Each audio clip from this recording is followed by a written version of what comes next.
दर्शक बंधु यही गुरुत्वपूर्ण कथा गुड़ी को टिके ध्यान दे शुणु। 1 नंबर, नारी जदि घरर कथा को बा भल मंद को बाहर प्रकाश करे तेबे स्वामी एवं स्त्री मध्य अशांति वृद्धि पाई थाए एवं परिवार रे अशांति देखा दे थाए।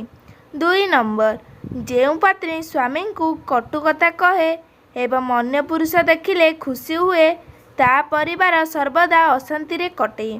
बयसर शेष समय शरीर दुर्गंध बाहरे एवं जंत्रणा भोग करे। 3 नंबर, जेउ पत्नी सर्वदा स्वामी निंदा करिथाए से स्त्री को केबे भी स्वामी सुख मिल न थाए एवं मृत्यु पर नरकवास दंड मिलता है एवं 7 जन्म जाए मनीष जन्म मिल न थाए। 4 नंबर, स्वामी माने निजर सब काम समाप्त करी स्त्री शोइबा बेले तांको सहित किछि मीठा मीठा कथा कहवा उचित। राति रे रोमांटिक कथा कहले स्त्री मानकर मन शांत होइथाए एवं स्त्री माने निजर दिन सारार कष्ट भूली खुशी होइथांती। 5 नंबर, जेउ दंपति राति रे आलिंगन करी शोइथांती तांको मध्यरे प्रेम भल पाइबा सबुबेले बढ़िबाकु लागिथाए आउ एभली पुरुषंक स्त्री केबे तांको धोखा दियंती नाही। 6 नंबर, जदि आपणक स्त्री बाहर काम करुछंती तेबे तांको घर काम सहित ऑफिस काम मध्य करबाकु पड़िथाए सेथिपाई तांकर विशेष ध्यान रखंतु एवं तांकर मूड ठीक करिया पाई जोक इत्यादि शुणंतु नचे दुहे मिसी फिल्म देखंतु देखिबे आपणक मध्यरे केबे भी कଳି झगड़ा हेबो नाही। 7 नंबर, सुना जिनिस केबे भी बाम हाथ पिंधिबा उचित नुहे। लाल किंबा हलदिया कपड़ा रे सुना जिनिस गुड़ाई रखिले शुभ होइथाए। 8 नंबर, महिला मानकु निज रोषेई घरु हलदी केबे भी काहाकु देबा उचित नुहे। हलदी केबे भी रोषेई घरु सरिबा उचित नुहे। हलदी अन्य को देवा द्वारा माँ अन्नपूर्णा घरु चली जाइथांती और धनर अभाव देखा जाइथाए। 9 नंबर, जेउ नारी स्वामी मनरे दुख देउथाए तांको परिवार रे अशांति देखा देइथाए एवं नानादी बाधा विघ्न आसी पहुँची थाए जेते रोजगार हेले मध्य अभाव लगी रही थाए। 10 नंबर, जेउ नारी सासु ससुर को अवमानना तथा हतादर करिथाए सेही नारीर स्वामी सकल विपदरे पड़े एवं सेही नारी स्वामी सुखरु वंचित होइथाए।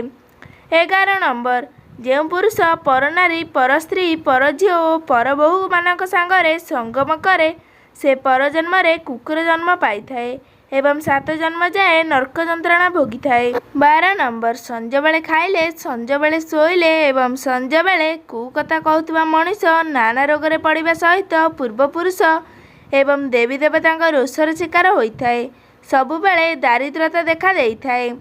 13 नंबर, जेउ पुरुष विवाह पर कुल धर्म रक्षा करी कार्य करे ता प्रति समस्तଙ୍କ आशीर्वाद रही थाए पूर्वपुरुष तांको आशीर्वाद करिथांती एवं सर्वदेवादेवी अभय वर प्रदान करिथांती। 14 नंबर, घरर उत्तर दिगरे सबुज पत्रयुक्त गछ लगाइबा द्वारा शुभप्रद होइथाए एवं घरु नकारात्मक शक्ति दूर हेबा सहित धन संपत्ति वृद्धि होइथाए। 15 नंबर, जदि घरे आर्थिक स्थिति बहुत खराब होइथाए तेबे शुक्रवार दिन माता लक्ष्मी एवं कुबेरू फोटो आनी ठाकुर घरे रखी पूजा करने द्वारा आर्थिक स्थिति मजबूत होगा सहित दारिद्रता दूर होइथाए। 16 नंबर, जेउ पुरुष बिना कारण संतान मानक एवं पत्नी को हैरान करे से 7 जन्म जाए नपुंसक हो जन्म होइथाए एवं जेउ पुरुष स्त्री सहित बारंबार शारीरिक संपर्क रखे ताहार ओजन एवं बल क्षय होइथाए। 17 नंबर, भूल रे भी काहाकू निज घरर झाड़ू को अन्य को देबा उचित नुहे। यार अर्थ माँ लक्ष्मी घर बाहरी जाइथांती झाड़ू को सर्वदा लुचाई रखिबा उचित। झाड़ू को गोईठा मारिबा बा संध्या और राति रे झाड़ूर व्यवहार करिबा उचित नुहे।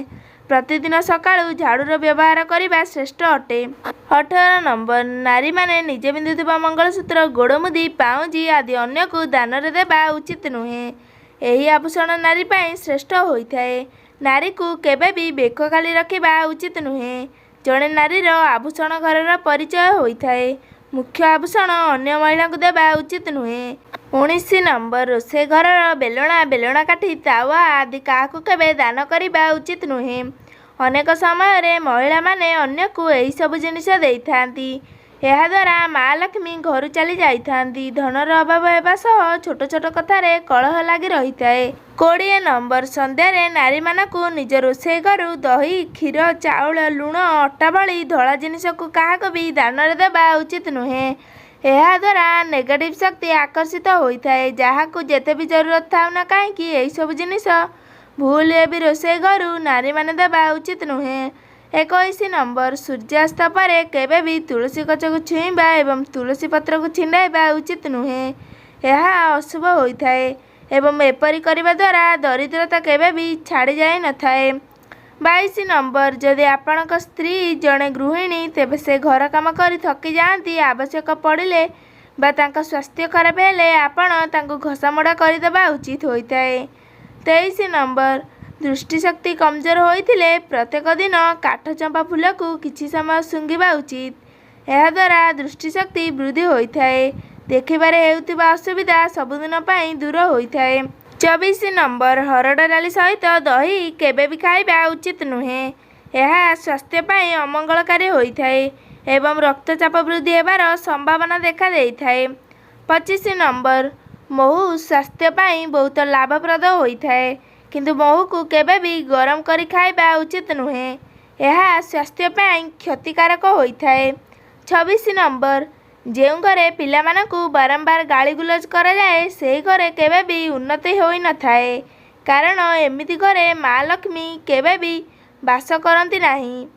27 ନମ୍ବର ଘରେ ଗୁରୁଜନମାନଙ୍କୁ ସମ୍ମାନ କରିବା ଏବଂ ସେମାନଙ୍କ ପରାମର୍ଶ ନେଇ କାର୍ଯ୍ୟ କଲେ କାର୍ଯ୍ୟରେ ସଫଳତା ମିଳିଥାଏ ଏବଂ ଗୁରୁଜନମାନଙ୍କ ସେବା କରିବା ସାଧବଙ୍କ ସେବା କରିବା ସହିତ ସମାନ ଅଟେ। 28 ନମ୍ବର ଘରର ନାରୀ ଯଦି ନିଜକୁ ସଫାସୁତୁରା ସହିତ ସଜେଇ ହୋଇ ରହିଥାନ୍ତି ତାଙ୍କ ସ୍ୱାମୀ ତାଙ୍କ ପ୍ରତି ଆକର୍ଷିତ ହୋଇଥାନ୍ତି ଏବଂ ପରସ୍ପର ମଧ୍ୟରେ ପ୍ରେମ ଭଲ ପାଇବା ବଢ଼ିଥାଏ। 29 ନମ୍ବର ଶୋଇବା ଘରର କବାଟ ଆଗରେ ଆଇନା ଲଗାଇବା ଶୁଭପ୍ରଦ ହେବା ସହ ସୁଖ ସମୃଦ୍ଧି ବୃଦ୍ଧି ହୋଇଥାଏ। ସକାଳ ସମୟରେ ଗୁରୁଜନଙ୍କୁ ପ୍ରଣାମ କରିଲେ ସୌଭାଗ୍ୟ ପ୍ରାପ୍ତ ହୋଇଥାଏ।